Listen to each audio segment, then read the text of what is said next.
Hello again, welcome to Philippa's Kitchen. Today we're going to be looking to Pancake Tuesday, which is coming up very soon. As well as the normal pancakes that you can make with the sugar and lemons, we're going to look at some other ideas, something a bit more funky that you can do with your pancakes this year, and perhaps using up pancakes you don't use on Tuesday.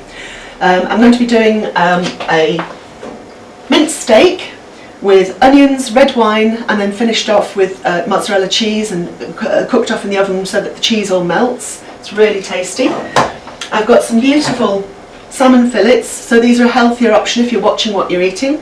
And I'm going to serve those with some prawns, wrap them in the pancakes, and then top them with a Mornay sauce, which you can cheat and buy if you want. Or you could cut out the Mornay sauce and just have some parmesan over the top. Again, really nice and tasty, and good enough for a dinner party actually.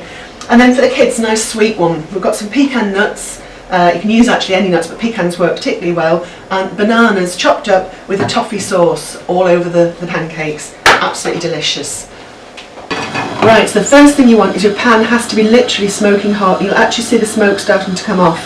When it gets to that, you put your basic batter mixture in, lift it up and run it round the pan. You want it nice and light and thin. A lot of people put far too much of the mixture in. And really it wants to be light and lacy, which is why it's known in France as a crepe, because it's like a doily. And as you can see, it's got the holes in it there, which will make it really nice and light. Now, very quickly, you're on a high heat so that one side will cook very, very quickly. Don't go and answer the door or answer the telephone, because you'll have the smoke alarms going off. And within a couple of moments you'll feel it starting to slide around the pan, especially if you're using a non-stick pan, which I recommend. I know it's cheating and the proper chefs would probably use a seasoned pan with oil, but these are much easier at home. And then you get to the good bit when you have to flip them. So just keep checking your pan, and as soon as it starts to come away and it's going nice and golden on one side, you'll feel, there it is, it's starting to move around in the pan, it's cooked on one side. And to save it landing on the ceiling, the best way to do it is to take it to the edge of the pan as far as you can and then just flip. Then if you want to go a little bit more upmarket, as I say, we've got some lovely mince in. This is minced steak. Pop your pancake across the dish. These are little gratin dishes, and often you can get these in sort of end of sale rails, and so you can get some nice little dishes. And then take your minced steak. All I've done with the minced steak, fry it off in some oil and some onions. You could put carrots or cooked veg in there if you want. I've done it as an adult version with some lovely red wine. And then if you wanted to make a bit of a gravy to it, you can even do a gravy and put that in like that. These are actually quite dry because they're going to have some mozzarella cheese on the top. And then just wrap it, pulling it over, and wrap it so the seam side is on the bottom, so it all stays nice and tight in there.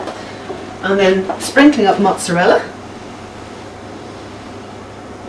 And don't worry if it goes into the dish, because it makes a sort of sauce. I'll pop that on there. I'm going to pop that in the oven.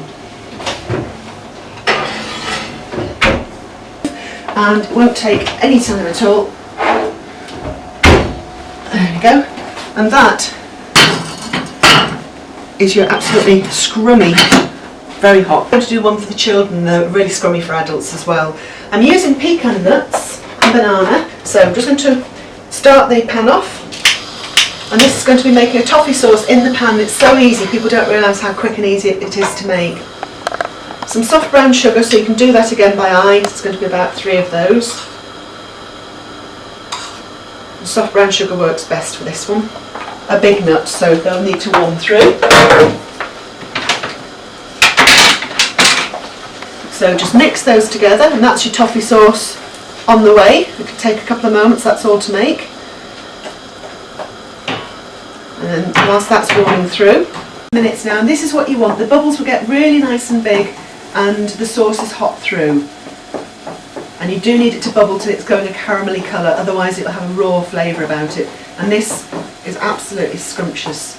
Right, so this is the salmon one out of the oven with the Mornay sauce and the mozzarella, the parmesan on the top of this one. You can, as I say, use Lancashire cheese, but look at that, steaming hot.